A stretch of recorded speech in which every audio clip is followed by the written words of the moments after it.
চা পাতায় আছে ট্যানিক অ্যাসিড। চা পাতা পচতে শুরু করলে মাটিতে এই ট্যানিক অ্যাসিড ও অন্যান্য পুষ্টি উপাদান ছাড়ে, ফলে মাটির অম্লতা বৃদ্ধি পায়, পাশাপাশি পুষ্টি গুণাগুণও।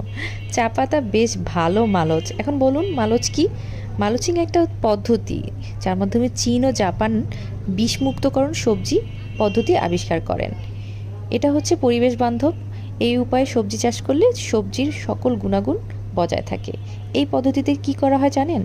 এই পদ্ধতিতে গাছের শুকনা পাতা, শুকনা ঘাস, কম্পোজ বা আবার রান্নাঘরের যে আবর্জনাগুলো আছে সেগুলো, ধান ও গমের খড়, কচুরিপানা, চা পাতা, এই উপাদানগুলোকে কি করা হয়, গাছের একদম তলাতে ঢেকে দেওয়া হয়, ঢেকে রেখে দিতে হয়। আর এই পদ্ধতিটাকেই বলা হয় মালচিং পদ্ধতি। চা পাতা কিন্তু মালচিং পদ্ধতির ভিতরে একটা অন্যতম উপাদান। চা পাতা মাটির তাপমাত্রা ঠিক রাখতে সাহায্য করে,